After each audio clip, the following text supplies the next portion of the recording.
Hello and welcome Vikings fans to day 2 of free agency. It is early Tuesday morning, and as of this recording, nothing major has happened so far today, but the Vikings are on the board. It took about 11 hours for it to happen, but the Vikings have their first big signing of free agency, and that is defensive tackle Dalvin Tomlinson. There's only 2 players named Dalvin in the league.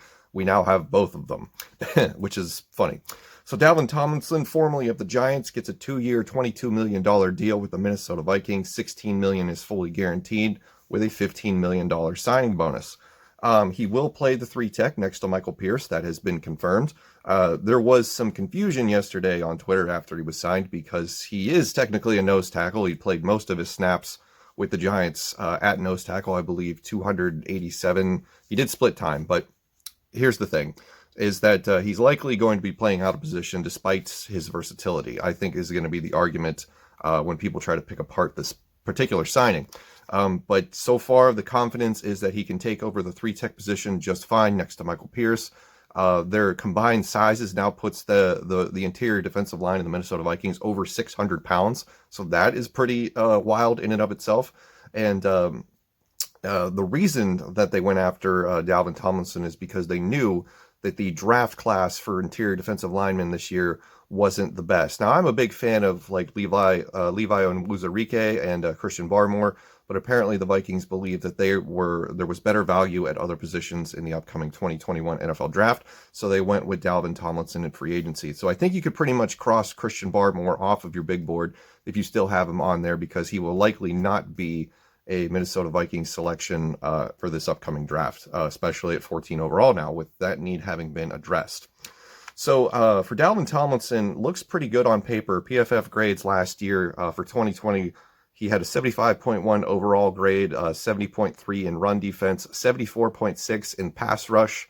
He accumulated 28 pressures last year. Both of those numbers are career highs. I think that was one of the big selling points for the Vikings because if you recall, last year, our interior pressure was just absolute dog water with Jaleel Johnson and Shamar Stephen. This will be a huge improvement.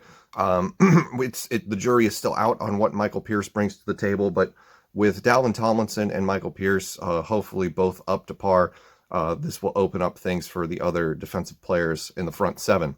Tomlinson measures in at 6'3", 320 pounds. Remember, we talked about that 600-pound interior defensive line wall. People are calling this potentially the new Williams wall. I'll believe that when I see it. And he's only 27 years old, so he's got some good football left ahead of him. Hasn't missed a game in 4 years, and this also could mean that we're going to see Shamar Stephen be let go and released either today or in the next few days for a number of reasons. Number one, we have a pretty good interior defensive line room now without him. You know, you still have like Armand Watts, Blake Lynch, and then, of course, the aforementioned Michael Pierce. So Shamar Stephen right now is kind of the odd man out, and it would also save them money under the salary cap. With the 2 signings yesterday, I'm also going to bring up that we did sign linebacker Nick Vigil. I'll put that on the screen, but at the same time, I'm not really going to do a whole video on him because he seems more like a special team signing, giving his PFF grades. But to circle back on this point, there's a potential of Shamar Stephen being let go as a cap casualty, and the fact that we technically don't need him anymore. With Dalvin Tomlinson in the room, currently the Vikings going into today have $3.6 million in cap space. That's not a lot to do all that much with. So hopefully they are able to create some room. There's talk of restructures with Adam Thielen, Harrison Smith. Letting go Shamar Stephen would create some space. So expect the Vikings to be busy internally to start the day. And then I think probably late tonight, early tomorrow is when we will see them add another piece in free agency. I'm hoping we get a guard. There is a rumor that they could be interested in bringing back Anthony Harris. I don't know how they would do that given the command so far for safety, as I believe the Browns got John Johnson for a $12 million deal. Somebody can correct me on that if I'm wrong. But the news of the day is that the Vikings have picked up Dalvin Tomlinson in free agency. He will be our new 3-tech at the defensive tackle position. We enter today with $3.2 million in cap space, last I checked, as of this recording. Remember, everything I have said so far is as of this recording. Things can change. So if any other big news happens, we will do another video, and we will talk about it. So thank you very much for watching, and I will see you in the next one.